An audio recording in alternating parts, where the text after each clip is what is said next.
while I'm sitting in my office trying to help all of you plan trips and make YouTube videos and write articles and stuff, John is looking up goblin names in Harry Potter. So there you go. This is the Exploring the National Parks podcast with Dirt in My Shoes. My name is Ash, and I'm a former park ranger and the founder of Dirt in My Shoes. I think that the parks are best seen from the trail, and I'm here to make national park trip planning easy. And I'm John. I carry the kids on the trails, I tell stories, and notice all the things that Ash doesn't care about much, like trees. Join us as we show you around America's spectacular national parks. We're sharing our favorite places, fun facts, adventures, and misadventures. And we'll even throw in a little trip planning. Let's start exploring.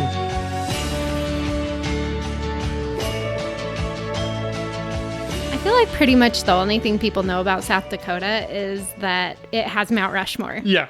Do we even know where South Dakota is? Do we know what else there is to do? Pretty much not. Yeah. But everybody knows that Mount Rushmore is there. Yeah, absolutely. That is its major claim to fame for sure. There's a lot more to do, which we'll talk about in other episodes. But today we are focusing on the iconic and historic Mount Rushmore. Yes, I'm so excited. This is such a good place. I love visiting this place. It's actually one of our sons, out of all the national parks in the country, it's one of our son's most favorite place to visit. And the only reason being that they have ice cream. That's all he remembers. I'm like, we get ice cream at pretty much any national park that we go to that has ice cream. So right. For some reason, this one really stands out to him. Right. Well, this one has historic ice cream, so it's very special. We probably make a much bigger deal about this ice cream than any other ice cream. Well, who doesn't love ice cream? Yeah, so today we're talking all about Mount Rushmore. Mount Rushmore is a national memorial, so it is actually run by the National Park Service. I think a lot of people don't know that. Right. There are so many National Park Service sites actually right around this area, which is pretty cool. But so today we're going to we want to do some fun facts about Mount Rushmore, and we want to talk about different things that you can do there beyond just parking, seeing the mountain, and leaving, which is typically what people do at Mount Rushmore. But there is more you can do and a lot of history and cool things that you can see and learn about while you're there. It's true. So much more than just, because I think you're exactly right. I think people kind of get there, see it, and leave, but we want to take some time to kind of explore it a little bit. But before we get further in, I have a game that we have to quickly play. This is before we get into the fun facts and learn everything, because the sculptor of Mount Rushmore has the most goblin-sounding name ever.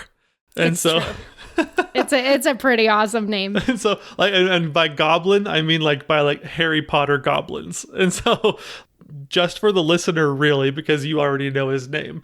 But for those of you, and for all of those of you who already know his name, this is just kind of a fun thing to realize how well his name fits into goblin culture, I guess. So what I'm going to do is I've gone through kind of the Harry Potter series and figured out the actual named goblins that she has. And they don't really have a first and last name. It's usually something the awful, or what's his name, the scary, kind of a thing like that. So I put a couple of the names together to make them first and last names, and then the job of the person listening, the game, is to see if you can pick out his name among all the goblin names. Let me just preface this by saying this is a perfect example of the difference between me and John. While I'm sitting in my office trying to help all of you plan trips and make YouTube videos and write articles and stuff, John is looking up goblin names in Harry Potter. So there you go. Perfect example. Okay. Oh, yes. Let's go. Okay. So, like I said, just try to think of the one and be okay, that's the one. Algaf Bogrod, Brodrig Burguk, Irgit Narlak, Gutson Borglum, Gornuk Griphook, Nagnok Oddbert, Ranrock Rickbert, Ug Urg Urgruff. Don't they all just sound like goblin names? They do. Those are great names. I love it. Okay, so the answer to the question, which one is the actual sculptor's name of Mount Rushmore, is Gutzon Borglum. Yeah. Where's he from? He was born in Bear Lake, Idaho. Yeah, which is like 45 minutes from us. Yeah, super close. But he traveled all over the world. Like, as I was going through his life, holy smokes, this guy, he lived everywhere, it seems like. He lived in California, he lived in Utah, he lived in like Missouri, he lived in Connecticut. I guess I'm asking, what's the nationality of his name? Oh, Danish. Okay. I think his dad was from Denmark. Okay. And then his dad immigrated here. And then, anyways, he was born with the greatest goblin name, Gringotts. He deserves a picture on the Gringotts ride in Universal. Is what I think. So, I don't know if he'll appreciate you saying that, but it is a really good goblin name. Probably not. So, but yes, he was the sculptor of Mount Rushmore. Let's jump into the fun facts. Yeah. Fun fact number 1. The completed sculpture looks very different from the original proposed design. Okay. So I think you have an idea of what it was actually supposed to look like because you've been to the sculptor's studio.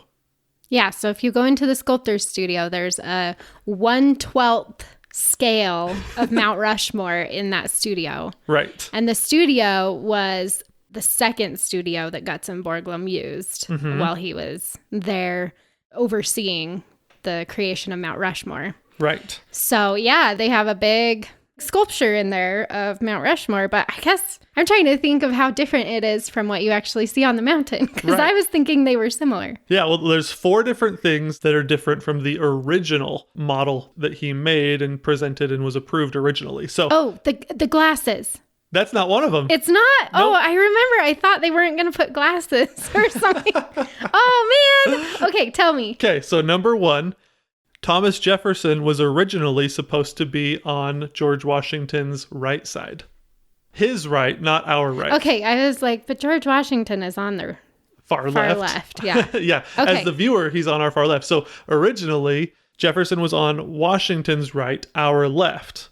Okay. And the reason that they changed that is because as they were kind of getting things ready to go, they realized the rock on that side where Jefferson was supposed to be had too many parts that weren't like uniform, and so they couldn't use that rock. So they Okay. had to change everything up. Number 2, full upper bodies with arms, hands, and like jackets were all supposed to be visible. All right. Yeah, and we should say the 4 presidents that are on here. Or are you going to talk Right. about Go this ahead. in a You say minute? 'em. Okay, so you've got, when you look at Mount Rushmore, you've got George Washington. Oh, I don't know the order. Thomas Jefferson, Teddy Roosevelt, and shoot, what's the last one? 407 years ago. Oh, yeah, duh. But I got the order right? Yes. George Washington, Thomas Jefferson, Teddy Roosevelt, Abe Lincoln. Abe Lincoln. 'Kay. Good old Abe. Yes, exactly. And now the president, so George Washington, the original setup wasn't like they were all kind of standing in a line like they have on the mountain right now. Originally, it was supposed to be George Washington kind of the closest to the viewer. And then he was going to be flanked on both sides by these guys, but kind of behind him, almost like they were standing behind him. Well, that taking on- sounds way different. Yeah, it's totally different. Like one of them, I think Thomas Jefferson was, no, I think Teddy Roosevelt had his like arm kind of like around George Washington a little bit. Abe Lincoln was kind of in the back, kind of like, what's up, dudes? But they were kind of almost, it was as if George Washington started it and he was kind of passing his mantle backwards in time or forwards in time, I guess. Like they were all just kind of like there to back him up. Okay. Kind of a thing. So it looked kind of interesting. It was a totally different setup than we have now. So it's really kind of interesting. And then the 4th thing, now this one was a big surprise to me, but there was meant to be a giant inscription next to the presidents up on the mountain. Okay. Basically kind of imagine like the 10 Commandments, Moses coming down out of the mountain and he has those tablets of the 10 Commandments, It was basically going to have the 4 presidents up there, and then off on Abe Lincoln's side, there was going to be this giant tablet with like a short history of the first 150 years of the United States. And it was supposed to be a tablet in the shape of the Louisiana Purchase. Oh, interesting. Yeah, it was supposed to be huge. Like the letters were going to be like 3 feet tall, and it was going to start in like 1776 and just have a whole bunch of different checkpoints throughout the 150 years to kind of showcase like things we're celebrating. It wasn't just about the 4 men. It was about like commemorating the first 150 years of this great country. I feel like that would be really hard to carve. Yeah. I mean, you look at Mount Rushmore now and you're like, wow, they did a great job. Mm-hmm. But to add in Louisiana Purchase tablet full of words sounds pretty complex, if you ask me. Oh my gosh. Well, and you think of, okay, so we're going to get into some other fun facts here in a minute, but it's just crazy. Like, it's already a huge sculpture on the side of a mountain. It would have taken so much longer and had so much more. It was going to be huge originally. That's really cool. Yeah. So that's fun fact number 1. What we have now is totally different from the original idea. And it's kind of fun to kind of think about, whoa, things changed quite a bit. It's probably as you carve into a giant mountain, you realize things go a little slower than you realize, cost a lot more. And you might want to simplify just a little bit. Okay. Fun fact number 2. The heads of the presidents are as tall as 5-story buildings. Okay. So they're huge. What is that, like 50 feet, 60 feet? About 12 feet per story. So like George Washington's head is 60 feet. Okay. Abraham Lincoln's is a little bit taller than his. But George Washington's nose is 21 feet. Yeah. Yeah, his nose is pretty memorable. Yeah. When you're hiking around, you won't forget that nose. Absolutely. But it's just huge. I mean, it's amazing. But I don't know. It's just so much fun. That's fun fact number 2. The heads are just massive. 60-foot tall heads. And they're carved out of rock that is 1.6 billion years old. And the reason that this is like the perfect medium for sculpting is because not only is it like super hard, it erodes really slowly. It's granite, right? It's granite, yeah. And so it was formed a long, long time ago. And then over years, it was just brought to the surface. Everything else eroded away. And like the toughest, hardest stuff remained. And so it erodes at 1 inch every like 10,000 years. Yeah. So, which you have to imagine, if it's that hard to get it to erode, it's got to be pretty difficult to sculpt something out of it too. Yeah. Especially because you're up on the side of a cliff. So it's not like you have like access to like a table right. to sculpt on or anything, Right. You're dangling down this cliff trying to use tools and get in there and get it sculpted out of some of the hardest rock that you can. So well, they had to use dynamite for 90% of the rock that they removed.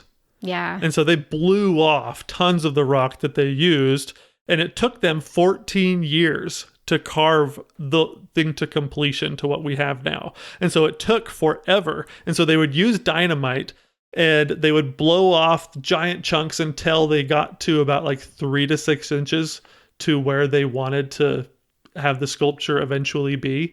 And then they call them percussion drills, but we would just recognize them as jackhammers. So once they got it to like 3 to 6 inches, they would jackhammer it out. And then after that, they had like this, I kind of imagine it kind of like almost like a rock sander, but it had like diamond bits on the end of it that they would sand off the faces to make it look as smooth as it is with their faces.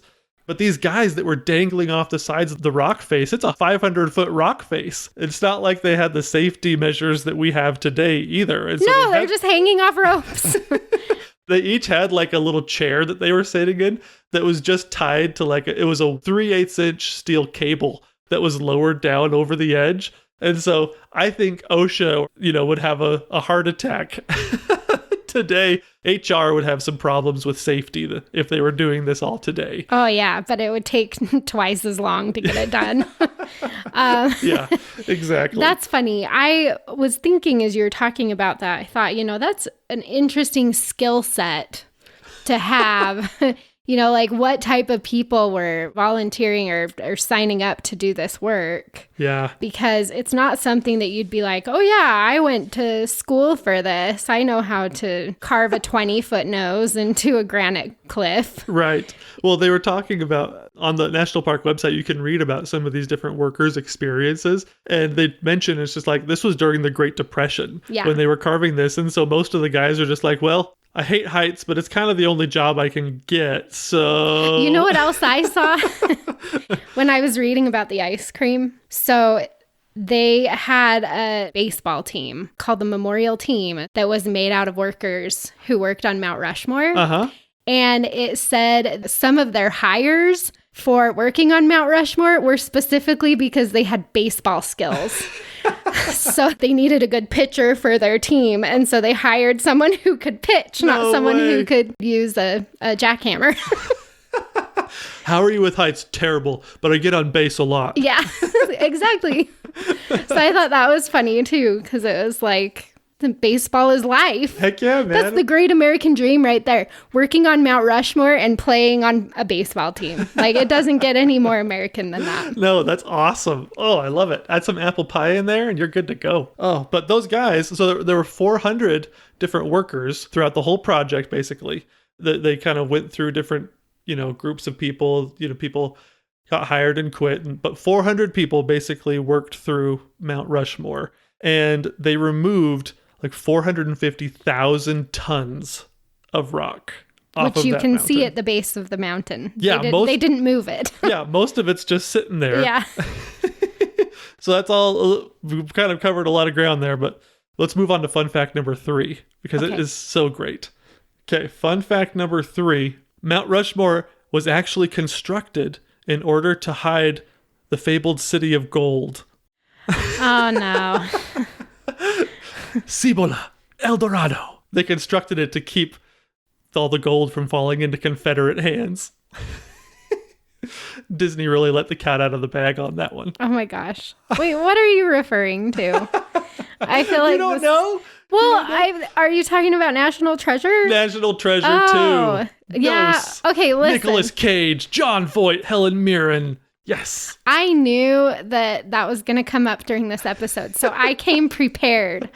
I have seen the whole movie. I forgot about the Lost City of Gold part. Oh, okay. Because I only watched the part where they show Mount Rushmore in the movie, which is ridiculous. I have some problems with how that's portrayed.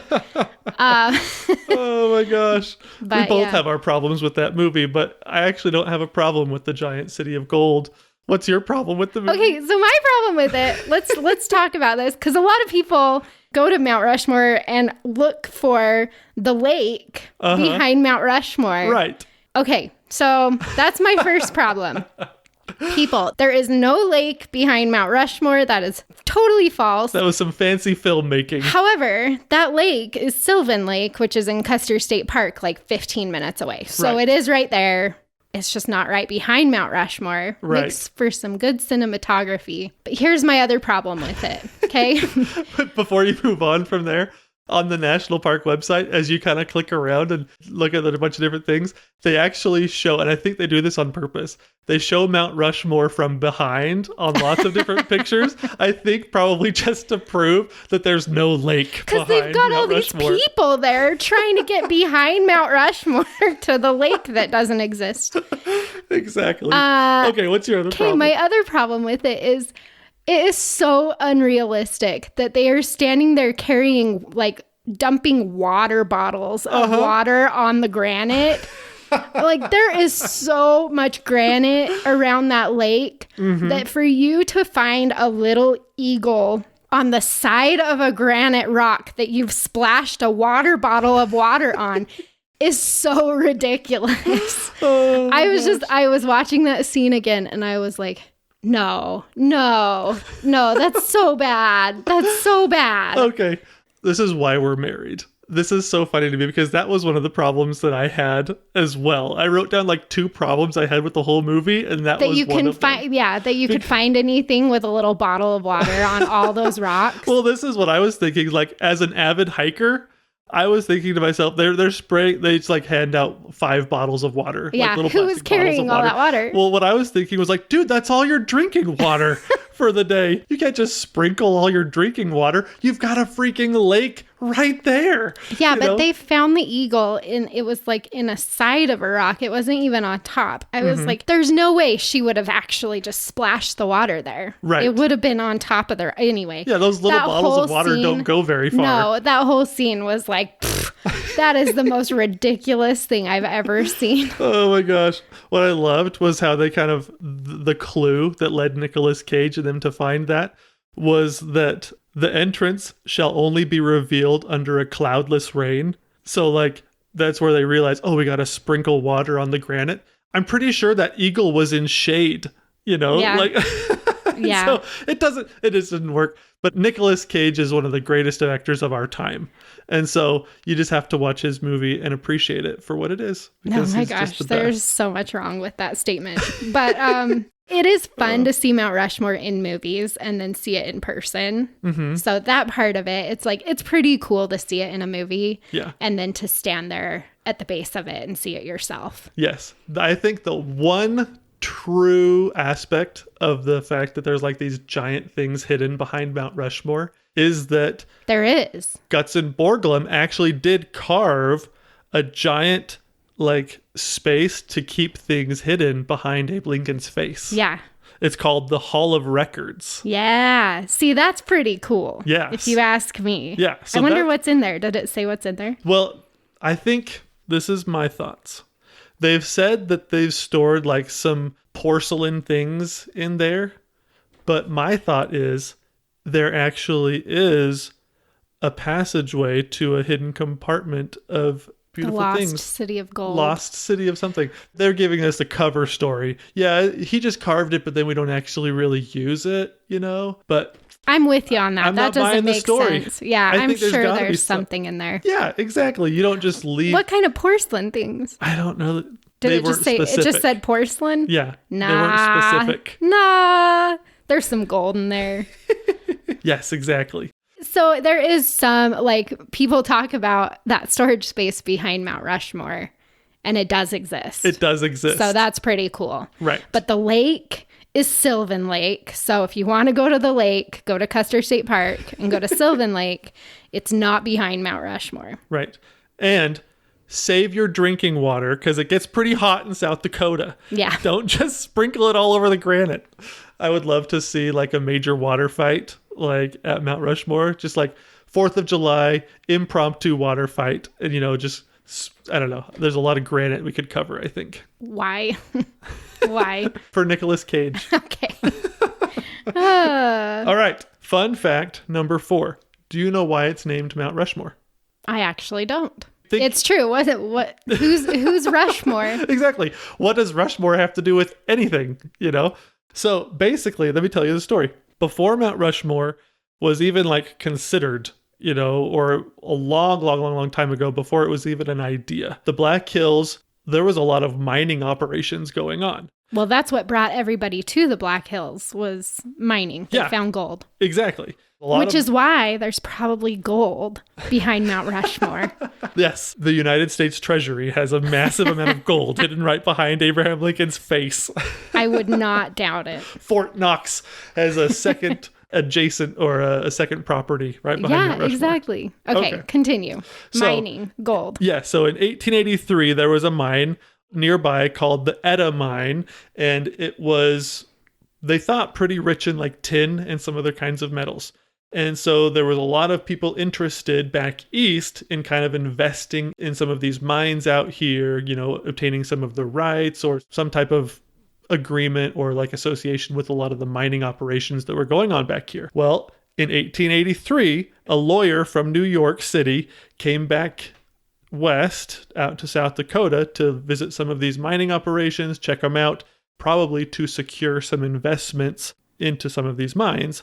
Well, he was here over a 2-year period of time, you know, multiple visits, and he got to know a lot of the men really well, you know, that were working in the mines. They were the best of friends.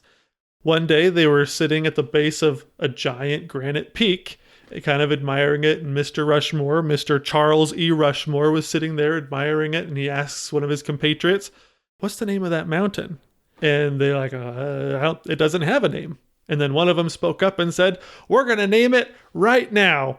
We're going to name it Rushmore Peak," or something along those lines, you know?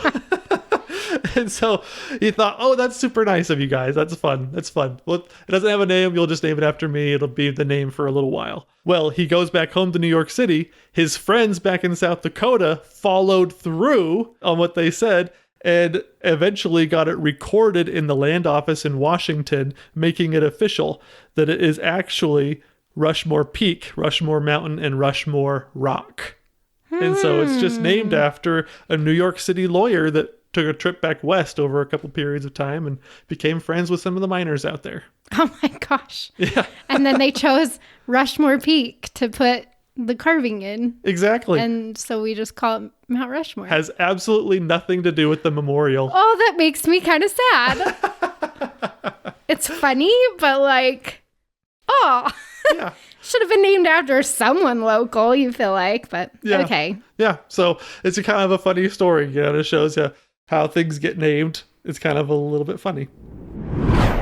Hey friend, I am just interrupting this episode real quick to let you know that you can get a fully planned out hour by hour itinerary for this national park on dirtandmyshoes.com. Maybe you're feeling a little overwhelmed by all the ins and outs of the trip planning process, or you might have a fear of missing out on all the best sites and activities in the park. You've probably also heard the horror stories about how busy this park gets and are hoping to actually find some solitude while you're there. Friend, with a Dirt in My Shoes itinerary, all you have to do is show up at the park and follow the schedule. It's exactly what I would do if I was with you. You won't have to fight for a parking space, and you won't have to worry about missing out on anything cool. And on top of all of that, you'll always have the most up-to-date information.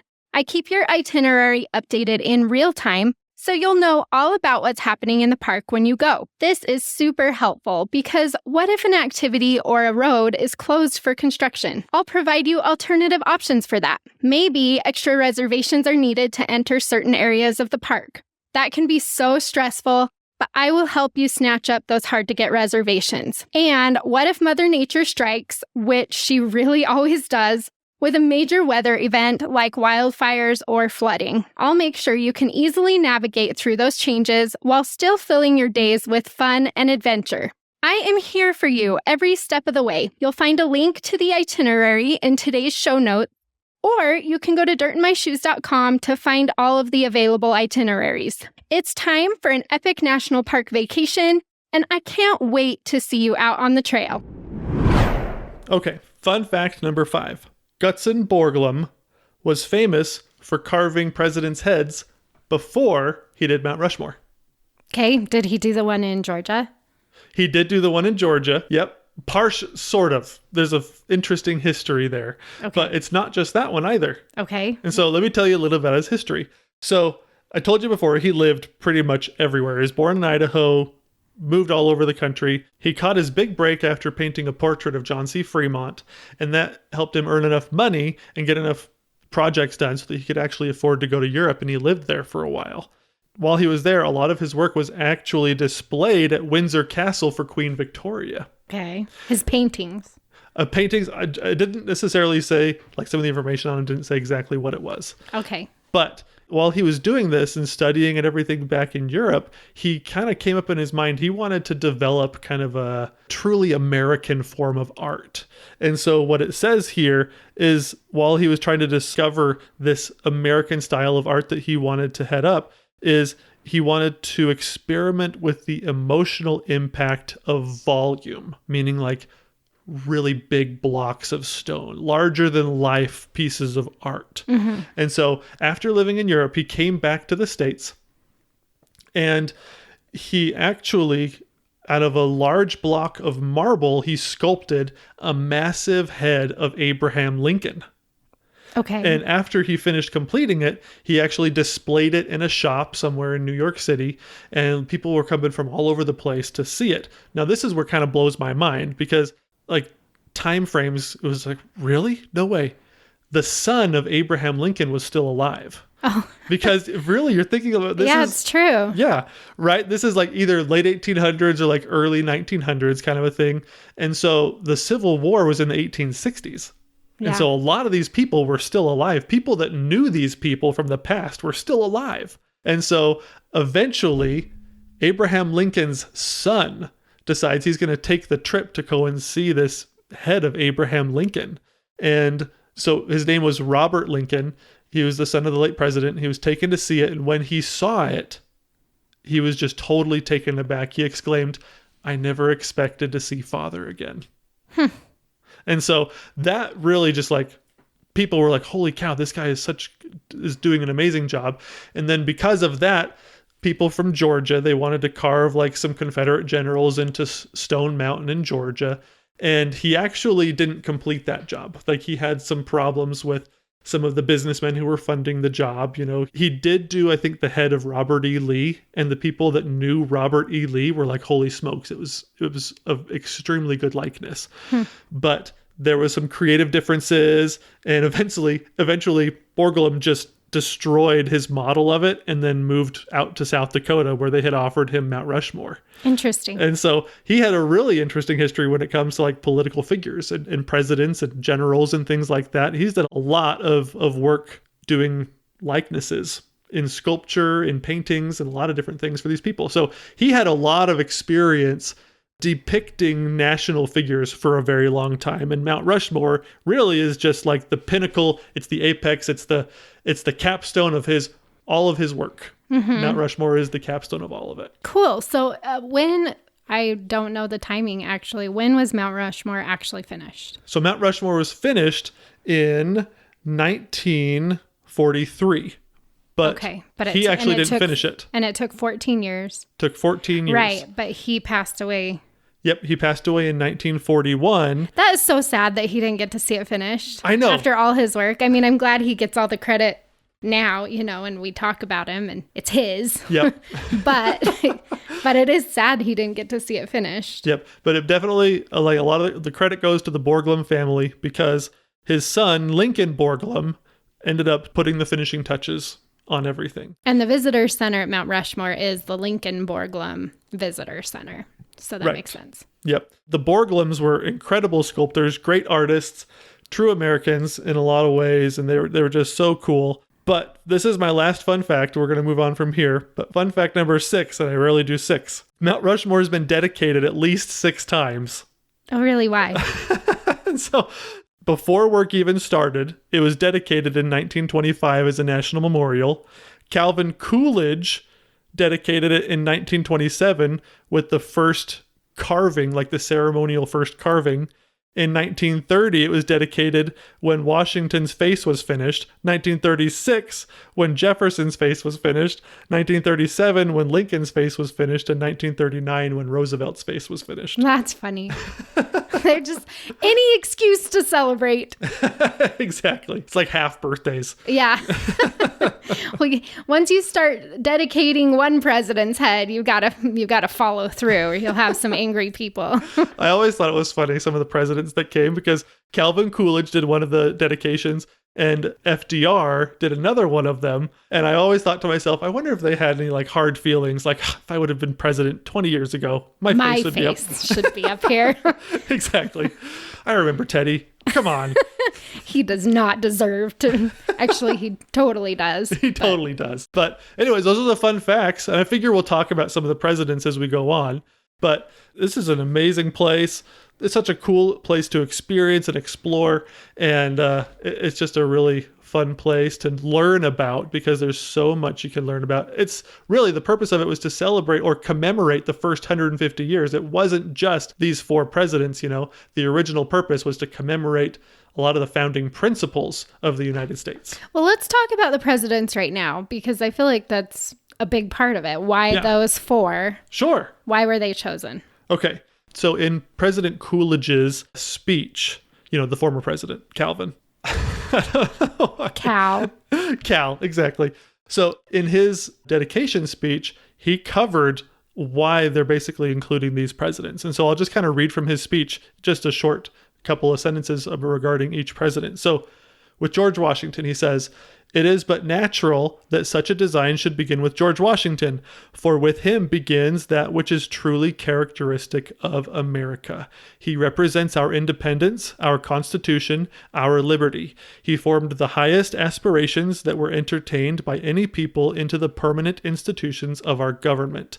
He stands as the foremost disciple of ordered liberty, a statesman with an inspired vision, who is not outranked by any mortal in greatness." So that one's awesome. Agreed. I totally agree. Next to him will come Thomas Jefferson, whose wisdom ensured that the government which Washington had formed should be entrusted to the administration of the people. He emphasized the element of self-government, which had been enshrined in American institutions, in such a way as to demonstrate that it was practical and would be permanent.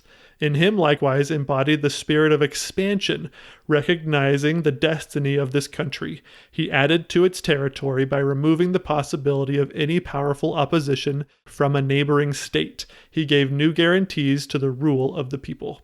Okay. So I think that one's actually really interesting. I love Washington. His story, he's an incredible person. The fact that he didn't try to become a king and stuff like that, he stepped down from power, and really he gave the institutions of our government the power they needed.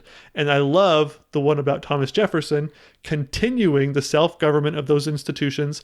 But I think it's so interesting, the last couple of sentences of Calvin Coolidge about Thomas Jefferson, where he says he eliminated the opportunity for a powerful neighboring state to come in and battle with us. Because if you think about the time in Europe was always battling with neighboring states. Mm-hmm. All the countries were always fighting each other. And so the expansion with Thomas Jefferson, the Louisiana Purchase, continuing the growth of our country moving west, eliminated a lot of the opportunity for a lot of neighboring nation states to battle with us like that. Right. So that's pretty cool. Yeah. Okay, he says, "After our country has been established, enlarged from sea to sea, and was dedicated to popular government, the next great task was to demonstrate the permanency of our union and to extend the principle of freedom to all inhabitants of our land. The master of this supreme accomplishment was Abraham Lincoln. Above all other national figures, he holds the love of his fellow countrymen.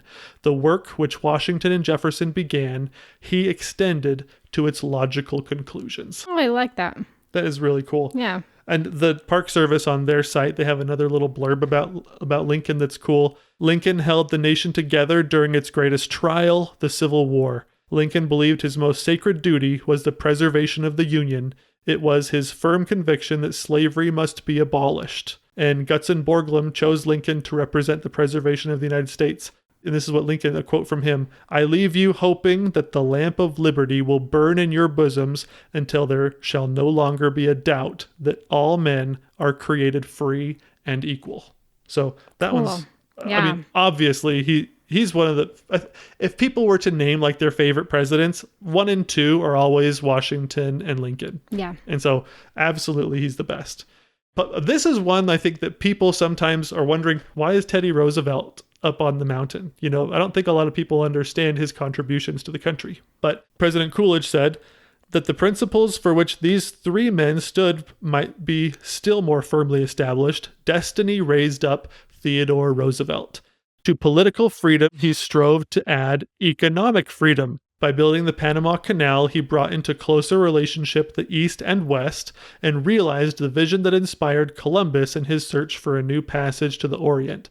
So President Coolidge really liked the Panama Canal, but the Park Service says that Roosevelt provided leadership when America experienced rapid economic growth. As it entered the 20th century, he was instrumental in the Panama Canal, but he was known as the trust buster for his work to end large corporate monopolies and ensure the rights of the common working man. Borglum chose Roosevelt to represent the development of the United States. And this is a quote from President Roosevelt. He says, "The first requisite of a good citizen in this republic of ours is that he shall be able and willing to pull his weight, that he shall not be a mere passenger."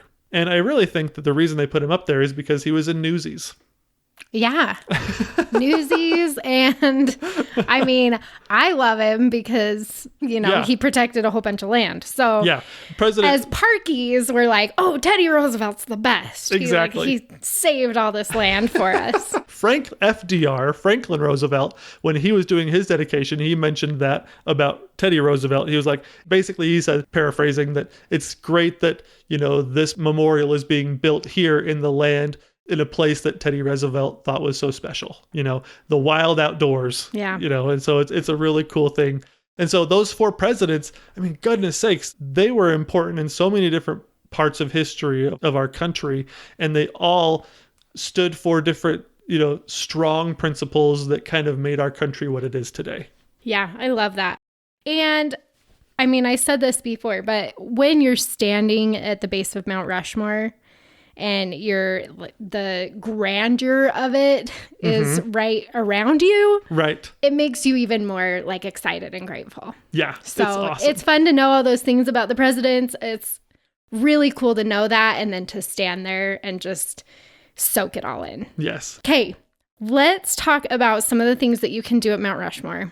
Yeah. Because there's not a lot, but there is enough. Again, you don't have to just show up, look at the mountain, and leave. A lot of people do that, and that's fine if you want to do that. But I think for us, generally, we try to kind of experience a really nice, well-rounded experience while we're there. Right. And so that's important to me. I really like to get in there and just make sure that I haven't skipped over anything important or that I didn't give it the full amount of time that it deserves. Right. So Mount Rushmore is open year-round.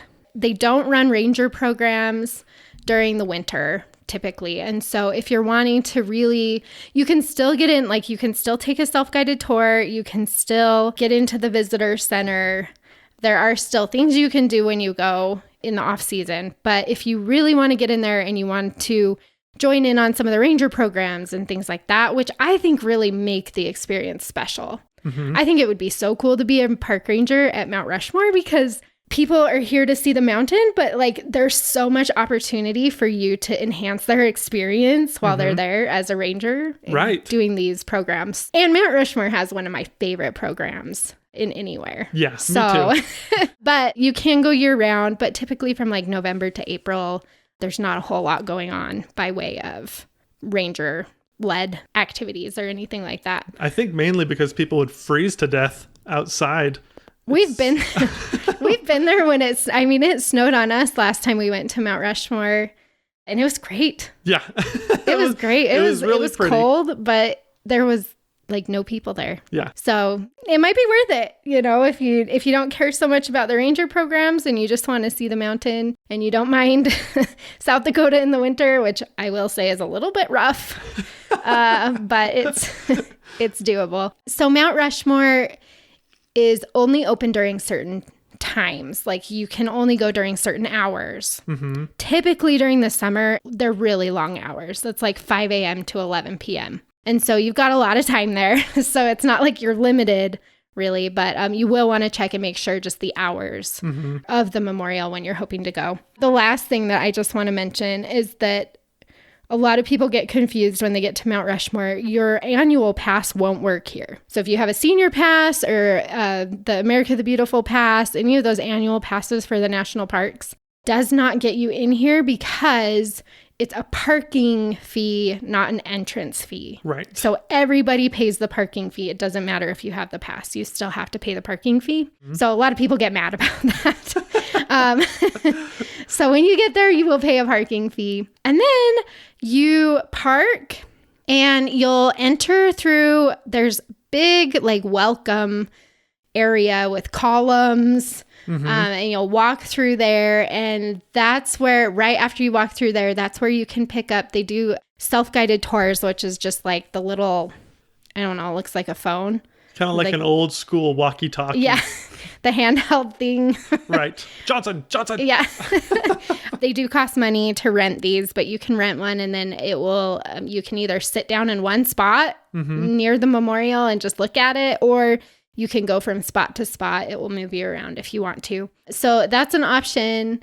We don't typically do that just because we like to go at our own pace and kind of talk to each other while we go, but there's nothing wrong with doing that. So, and then you get to the Avenue of the Flags. That's one of my favorite spots in this whole memorial. I love walking through the Avenue of Flags. Yeah. It's so cool. Yeah, it is really cool. So the Avenue of Flags it's just a big long walkway, and it has all 50 state flags, plus there's actually 56 flags total. So it has the 50 states, it has Washington, D.C., 2 Commonwealths, and 3 territories. Right. Places like Puerto Rico and Guam and stuff like that.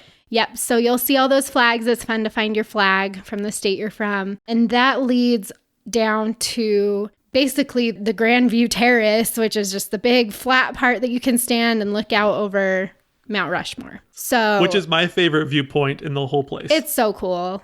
Just standing there is so cool. Yeah. After you go through the Avenue of Flags and then you get to the terrace and it's just like, you know. And I'm proud to be an American. So that's really cool. So definitely do that. And then after you do that, if you only have time to do one more thing, I would do the Presidential Trail. Mm-hmm. So that's a cool one. It's so cool. And what's cool about it, I really like hiking this one because it takes you right to the base of Mount Rushmore. Mm-hmm. So you're literally like looking up George Washington's nose from the trail. So that's really cool. It's the closest you can get, unless you have special clearance for the vault behind the head. Right. Which I don't. Exactly. So. Fort Knox clearance. Exactly. But yeah, so it's about a half-mile loop. There are a lot of stairs, so I would hike it clockwise if you don't want to be going up all the stairs. Right. Most of the stairs are over on the west side of it. And so anyway, just a little note there if you don't like stairs, but it does take you to a few other views up closer to the monument. So I always enjoy doing that one. Yeah. It's great. It's so funny. I was looking actually at some reviews of Mount Rushmore. You know that like funny, I think it's like a funny Facebook account that like does posters for like the 1-star national park reviews. Exactly. Yeah. And it was just like Yosemite bugs, you know, kind of a thing. But I was looking at a bunch of reviews for Mount Rushmore, and it's just like, it's not as big as they say it is. You know, it's just so funny. But like the picture, you know, shows you like people looking at it from like behind the gates, like they didn't even go through the Avenue of Flags or something like that. But this Presidential Trail actually, I don't know, it looks really big from the terrace. Feel big. Yeah. But then you even get closer and closer, and then the grandeur of it, I mean, you really get to realize, wow, that is a 500-foot cliff face. This mountain is huge. Those faces are massive, you know, and so this Presidential Trail gets you as close to it as like if you were standing at the end of the Presidential Trail when they were carving it, there's a chance that you would get whacked by a piece of granite falling off the mountain, you know? Oh, yeah. Well, and that's so funny because truthfully, if you don't turn off the highway right there and go in and park and walk closer to Mount Rushmore, it's true. It doesn't look that big. Right. Because you're so far away. Yeah. It's like putting your thumb in front of the moon, you know? It's not big. Exactly. Yeah. Oh, that's so funny. People are so funny. I love it. And you'll see all types at Mount Rushmore. Yes. Because everybody wants to go to Mount Rushmore. Exactly. So. Well, that's one of the reasons why I like the Grand Terrace viewpoint that you talked about, is because you're there with everybody from around the world. That's one of those places that everybody gathers. Yeah. You know, not everybody takes the Presidential Trail. Not everybody goes to, you know, the Sculptor's Studio or some of those other places. Honestly, most people don't do any of that other stuff. Right. And so even if it feels busy, right there at the terrace, if you go walk on the Presidential Trail for a minute, you'll lose 80% of the crowds. Easily. So, but if you want to have a democratic experience where it's just like, all of this is all of ours together, you know, then you just stay at the terrace view, you know, and you enjoy it with everybody that's around you. But, you know, then you can do the other things and lose the crowds. Yeah. So the other thing, so you do have the Sculptor's Studio, which we talked about earlier. Mm-hmm. It was Borglum's second studio. It was built in 1939. So there's a big recreation or sculpture of Mount Rushmore in there. But I think really the real reason to go there is because they do run a ranger program every half an hour. Right. That talks more about, like, they show you the types of tools that they use and kind of how they sculpted the mountain. And so that's a really cool program. I really enjoy that one. The other thing is you can go over to the visitor center. There's the Lincoln Borglum Visitor Center that's right below the terrace. In there, that's where you'll get like it's a really nice visitor center. Yeah. But some big exhibits about Mount Rushmore as well. So that's really cool. That's also where you'll want to pick up a junior ranger book for your kids. Right. And definitely do that program there because it will keep them excited while you're able to learn more too. It's true. Because I don't know, like a lot of kids aren't that excited to, they're the ones who are like, cool, let's go home. What else is there to do there? Is there more ice cream? Yeah, I mean, I feel like when you're in somewhere like this that has a really interesting history and it's really iconic, you want to take the time to learn more about it, but it can be hard when you have kids with you because they might not be as excited to learn that stuff as you. But the Junior Ranger program really helps with that. So definitely do that. But my last favorite thing to do at Mount Rushmore is the evening lighting ceremony. Oh, that is one of my favorite. I think that is my favorite ranger program in the country. It's so cool. It is really cool. So what they do here is they do like a whole presentation. They have this super knowledgeable and awesome ranger that gets up on a stage in this massive amphitheater. And he basically covers in really great detail why these presidents, why this country. It's a really patriotic program. It's really fun. But my favorite part of it is when they invite like all the veterans in the crowd to come up and do the flag ceremony up on stage. And so you'll have people from like all different branches of the military, all different generations of our country. You'll have people that were in the Middle East, in the army, up on stage with somebody that was in the Navy, during the Korean War. You've got all these different generations, all these different war veterans up on stage. And he even mentions it in the program. He's like, a lot of these guys, they haven't done anything like this. They haven't been recognized for their service in over 30 years or something like that. This is maybe their only time in decades where we recognize them and thank them for their service. And if you are a veteran or active duty military, how cool is that you get to be recognized at Mount Rushmore? Right. In front of an amphitheater full of people. Right. And you're outdoors. It's beautiful. Mount Rushmore is right above you. They show a movie that tells you more about Mount Rushmore too. But yeah, and the flag ceremony is my favorite too, just because I feel so much pride. I'm like, oh, thank you. You guys are the best. And then they light up Mount Rushmore. Yeah. And so then they'll turn on the lights and Mount Rushmore gets lit up. And it's only like a half an hour program. It's not very long, but it is literally one of my absolute favorite things to do as far as ranger programs go. I can't think of another ranger program that I like better than that one. No, it is really unique in the Park Service too. And, we're comparing it to like star parties and things like that too, where they point out Jupiter and Saturn. Which are also very cool. Which are really cool too. But this is different. Yeah, it's a very different experience, which is probably why it sets it apart so much in our mind. But yeah, it is really cool. It's a unique experience. You feel really patriotic. You feel super patriotic. You feel the way you should feel as an American at Mount Rushmore. Right, so, exactly. So yeah, that's the other thing that I would definitely, if you can swing that, it's usually later because they wait till it's dark. Right. So that they can light the memorial. So it is later at night, but even if you have small kids, I would make the effort to get there because it's really, really cool. Yeah, exactly.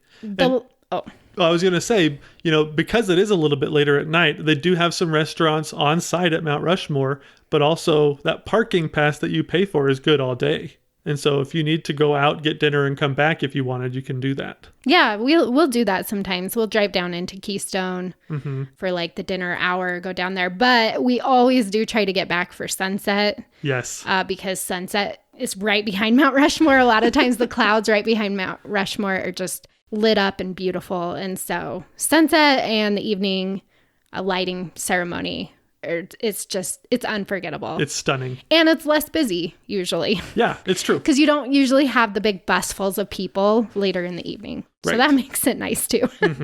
But you mentioned the restaurant, so we'll just talk real quick about the ice cream, which is a highlight for our children. And it's fun if you don't mind paying like $10 a scoop. Yes. But, when at Mount Rushmore, right? Yes, exactly. But the significance of this ice cream is that it is based off the original ice cream recipe that Thomas Jefferson brought over from France. Supposedly, it's the first written recipe for ice cream in the United States. Yeah, man. So, and you can see the original recipe. Actually, they have it at the Library of Congress, but you can see it online too. You can see it. It's written in his own hand. Anyway, they have a local creamery that makes this ice cream for Mount Rushmore. So you can get Thomas Jefferson's vanilla ice cream. Yeah, and it is actually really good. I actually really like it a lot. Yeah, and it's fun. So those are kind of our main things we like to do at Mount Rushmore, but we'll usually spend a few hours here. It's not just to come and see and leave for us, but join some ranger programs. Get out on the Presidential Trail is just really cool. If you want to see the lake that is not behind Mount Rushmore, then you can drive down the road a little bit and go to Sylvan Lake. This whole memorial is just a really fun way to spend a half a day. So that is all about Mount Rushmore. We're so excited for you to go. We do have an itinerary for this area. So if you want to know kind of how to time your hours at Mount Rushmore, what we like to do during that time, that itinerary will have it. We're also we didn't even touch any of the other stuff that you can do in this area. And so we do have an episode coming up specifically about this whole Black Hills area. So we didn't talk about it here on purpose. Right. Because we have a whole nother episode coming up where we'll talk about all the other stuff that you can do around Mount Rushmore. Because there's literally, you could spend weeks here just playing around in the Black Hills and stopping everywhere. And we have our favorite stops. And so that episode is forthcoming. Look for it. It will be here in a couple weeks where we'll actually talk you through what we would do in the Black Hills while you're at Mount Rushmore. So there's tons to do, but we will see you. And hopefully this has been helpful and gotten you excited to visit beautiful Mount Rushmore. Thanks for exploring the national parks with us. Please share, like, and subscribe. And if you need any help planning your own trip, click on over to dirtinmyshoes.com. See you next week. Same time, same place. And don't forget to get some dirt in your shoes.